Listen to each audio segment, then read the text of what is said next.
at 11. Imagine you buy a new house and you discover this, a couple hundred tires hidden in your backyard. Also, a fight till the end. A manhunt for a murder suspect ends in a wild shootout. But first, a federal investigation into the Detroit Land Bank, a halt to monies flowing into the program, and a whole lot of questions about who knew what and when. Good evening. It tops our news at 11. The U.S. Department of Treasury stopped pumping money into the demolition program to fight blight back in August. Problem, Detroit City Council members say they are just finding out about that now. Mara McDonald live at City Hall tonight with a story that's raising some eyebrows tonight, Mara. Devin, I got to tell you, it's more than eyebrows. I mean, you have city council members who are absolutely outraged. And here's the situation. You had a state audit of how the monies were being spent over at the land bank. You have a federal investigation into how those monies are being spent, and a city council, most of a city council, that says it was left completely in the dark about monies not being sent in at all starting in August. Okay, here's the issue. Detroit was busted for using federal dollars above the $25,000 agreed upon cap for demolishing homes that everybody at the land bank, the mayor's office, and the city council now know. What council members didn't know is that the feds halted giving any money to the city in early August while it figured out what was going on. I wouldn't go so far as to say a cover-up, but what I would say is that there's a lack of communication, that is for sure. Multiple council members were none too pleased to find out they'd been left in the dark, although City Councilman George Cushingberry tells us it was very clear what the situation was. We knew that there was a potential for us to have negative action. Cushingberry says they were told in June the feds were investigating. He, for one, was not surprised by the feds suspending giving any cash. Neither was Mayor Mike Duggan, who knew back in August. The optics are awful. Absolutely awful, and I don't think anybody on any side of this could say otherwise. Federal money is flowing again, but the investigation into how the land bank was moving money around continues, and it better not be found to be questionable. Cushingberry says there is simply too much on the line for shenanigans. The new attitude downtown is that we're going to take you to the feds because we don't want the reputation of having a corrupt city anymore. Back here live, let's also remember that nobody after this audit was completed has been sent to the feds, at least not yet, not that we know of, and no charges have been filed. It is at this point more a question of some questionable accounting practices. Devin, Carmen, back to you. Well, are we hearing any reason from the mayor's office as to why he didn't brief all the council members on where the things stood?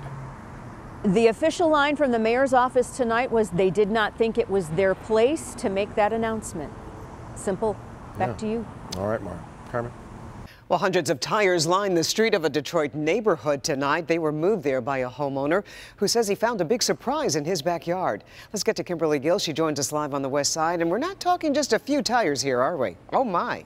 Not at all, Carmen. Good evening to you. This is what the situation is right now. So this gentleman, he bought this house. He went to go remove some trees in the backyard. They were covering the backyard, and when he did, it revealed this. A couple hundred tires illegally dumped in his backyard. The tires were all the way up here almost to the roof. There was grapevine, overgrown everything through here all the way up into his garage. William Eckel says his father bought this house from the Detroit Land Bank in October. He says he knew it'd take a lot of work to fix it up, but what he didn't know was that there were a couple hundred tires hidden in the backyard underneath what appeared to be years of overgrown vegetation and fallen trees. We've been out here cleaning it up. We brought a dumpster in today. Tomorrow we're getting a bobcat to scoop all this stuff up. Eckel says he called some friends of his in the automotive industry, but he couldn't get anyone to take the tires. Then tried to reach out to the city, and they told me that it was our responsibility to remove the tires from the property. And it's kind of hard to remove the tires from this property when no one wants to take them. That's when Eckel says he reached out to Jonathan Palmerville, who for years has worked to expose illegal dumping in the city by videotaping people in the act and posting it on social media. This is probably 2-3 lots full of this debris. They put up this 3-minute video on Facebook calling out city leaders by name. We're going to invite Stephanie Young, the mayor's office, to come take a look at this problem. So we got a hold of Stephanie Young from the city. She says the proper way to report an issue like this is by using the improved Detroit app, but she had no problem answering our questions. house. It was a land bank house. You know, it sounds like it was one of those own it now, which means you get it as is. But then we understand that these tires were hidden behind there. So you drove past it and you thought, hey, this is probably a good deal. And then you find out a little bit more was going on. City of Detroit is here for folks like that. We're not going to leave people hanging. Now, I just want to reiterate that the city again says the best way to resolve an issue like this is to use this app, the Improved Detroit app. You can download it to your smartphone. It's free. They say that they remove about 500 tons of stuff just like this every week throughout the city, and most of it is reported through using that app, Improve Detroit. We're live tonight on the west side on Greenview, just south of Schoolcraft. Kimberly Gill, Local 4. All right, Kim. Presidential campaigns are going to log a lot of miles into Michigan over the next week. Donald Trump's already been in Grand Rapids and Warren this week. His children will be making Michigan visits over the next few days. On the Democratic side, we reported Cher being in Flint yesterday. Well, Bernie Sanders will be campaigning for Hillary Clinton in Kalamazoo and Traverse City tomorrow. Clinton will be in Detroit on Friday, and that will be to help lay out her plan for the economy. Well, dramatic dashcam video shows a wild crash in Ferndale. Inside the car, a suspected drunk driver with, get this, 53 suspensions on his license. Police say the man was fleeing from police before crashing into a light pole. He was wanted for stealing toiletries from a store. 57-year-old Jonas Smith is charged with retail fraud, fleeing and eluding police, and driving with a suspended license. Ice Mountain wants to pull more water from the ground at its plant in West Michigan. The Nestle-owned company operates a well near Everett, Michigan. Currently, it pulls 250 gallons of water from White Pine Springs each minute. The company wants to increase it to 400 gallons per minute as part of a $36 million expansion. The Michigan Citizens for Water Conservation is calling for a deeper look into that plan. Well, I suppose everyone could use a few extra dollars in their wallet. You know they can, and that's one reason why a company is giving away free gas tomorrow. One Detroit credit union is giving drivers $20 in free gas to fill their tanks. They'll be holding the giveaway at the BP station at Woodward and Glendale. That's in Highland Park from 4 to 7 tomorrow evening. Well, there are still 2 months left in the year, but the Detroit Zoo has already set an annual attendance record. That's right, nearly 1.5 million people visited the zoo in 2016.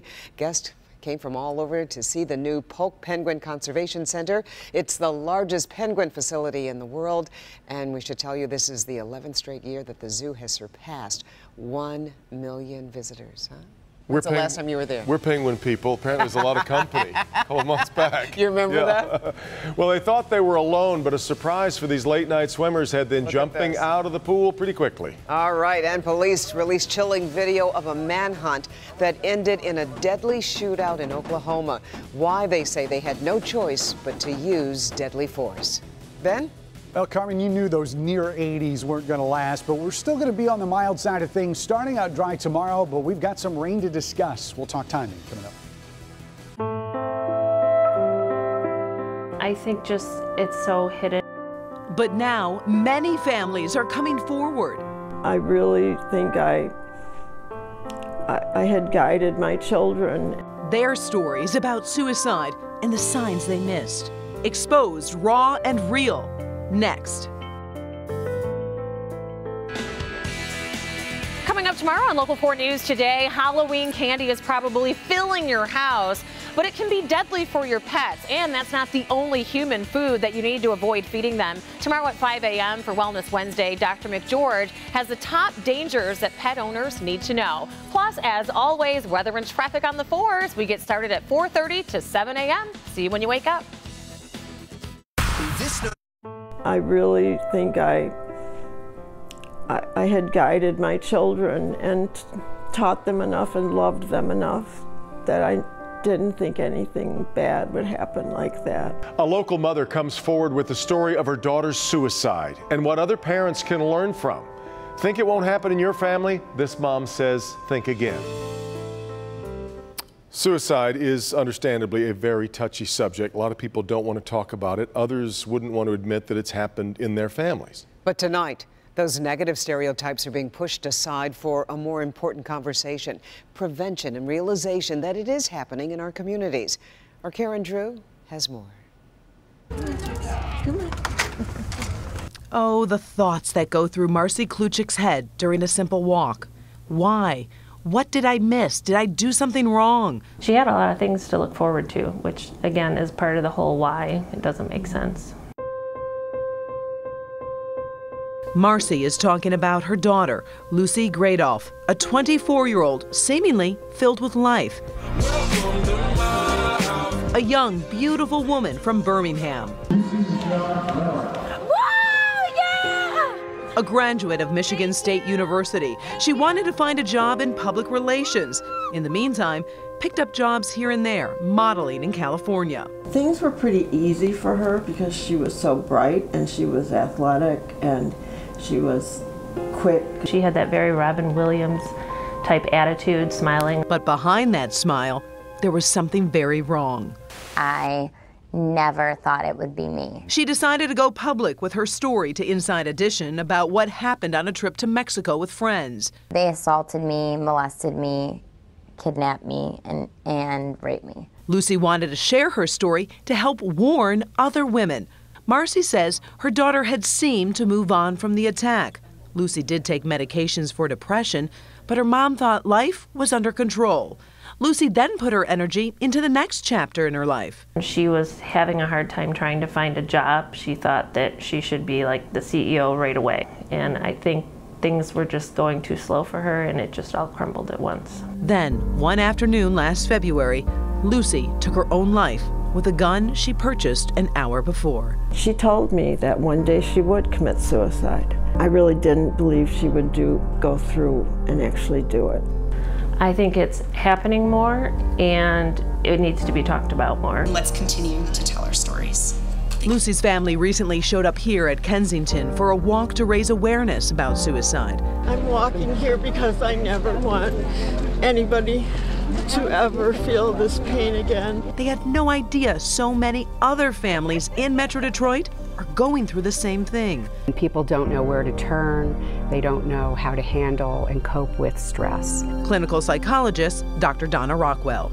The younger generation has a lot of pressures today that I think that maybe we did not experience in our time. We are self-valuing ourselves constantly. How many likes did I get? How many times was I retweeted? Dr. Rockwell says when expectations are not met, depression can set in, and if coping skills have not been formed, well, a disastrous choice could be made. My life will never, ever, ever be the same. Dr. Rockwell says some signs to look out for include change in friends, activity, diet, isolating themselves, and not getting joy out of the things they used to enjoy. And at any time, if someone does talk about suicide, take it seriously and get help immediately. Karen Drew, Local 4 Defenders. Boy, I don't think the pain ever goes away, too, when you have a family member that does that. That it chooses happens that. so much more often than we appreciate or talk about. So we see. Yep. Well, here's a look at what Defender Kevin Dietz is working on for tomorrow night. Residents angry about police shootings across the country speaking out, making shocking statements that have many in law enforcement uneasy. For every black young man that is unarmed and is killed by a white policeman, we will kill 2 white policemen.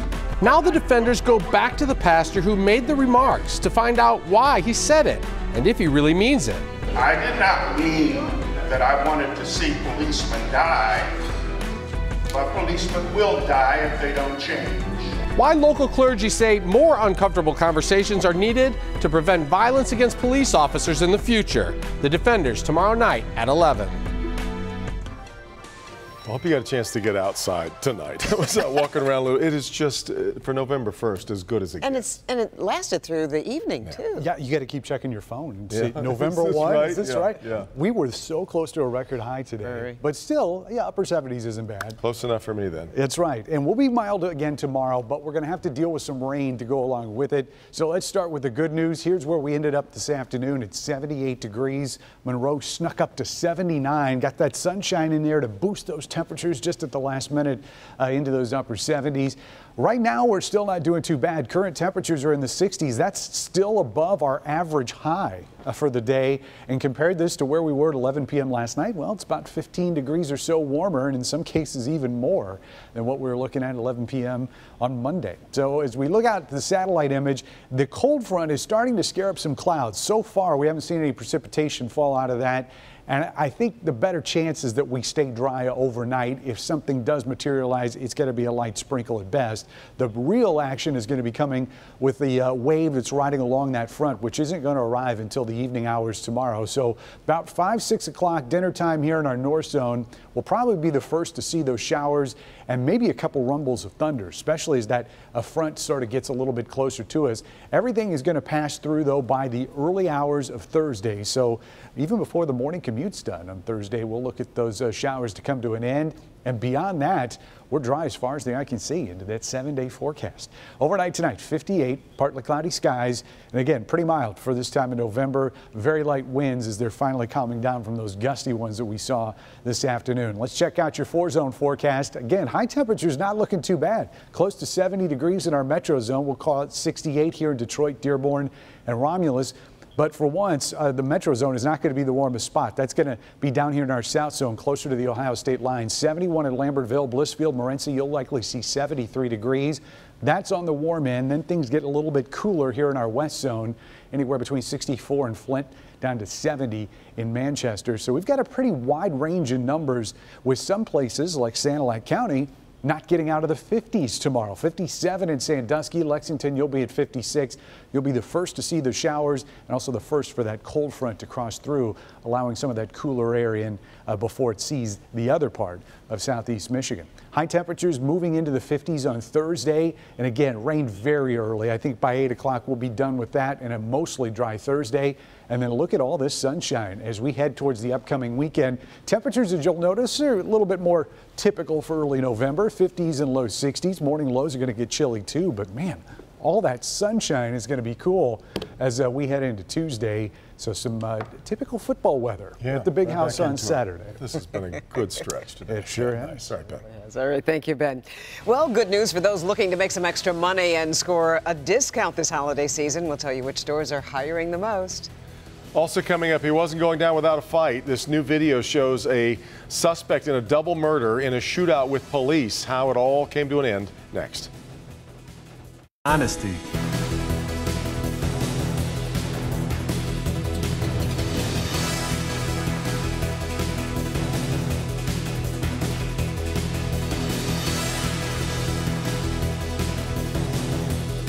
Today I want to show you. Police are releasing video of the gun battle between Oklahoma troopers and a fugitive. Michael Vance was wanted for killing 2 people and shooting 3 officers last week. Police say they spotted him driving a stolen pickup last night, chased him, then got into a shootout.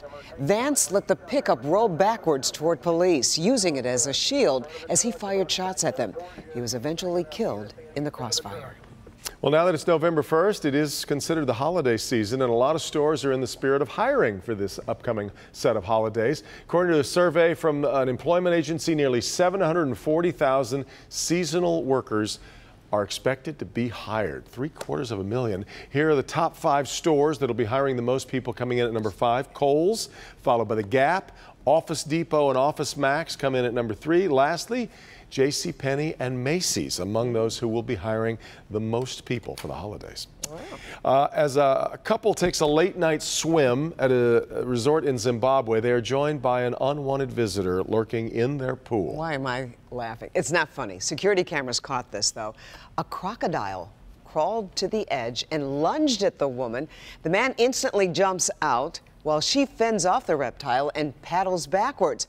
As she tries to hop out, well, the crocodile grabs her arm, but the man scares it off. The crocodile snapped at the man as she ran for help. The woman suffered several bites but wasn't seriously injured.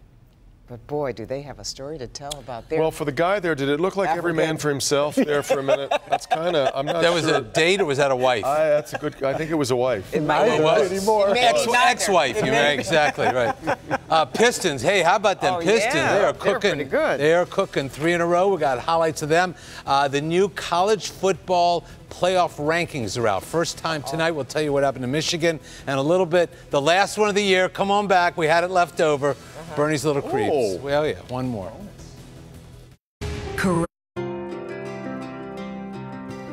Hey, Carmen, it's the big fella, Lomas Brown. I see the time has come. You're retiring on us. I remember getting here in 1985. You were one of the first people that I seen on TV. You know, I'm wishing you nothing but the best. Hopefully, retirement will treat you just like you treated us around here with dignity and class. Have a great retirement. Bye.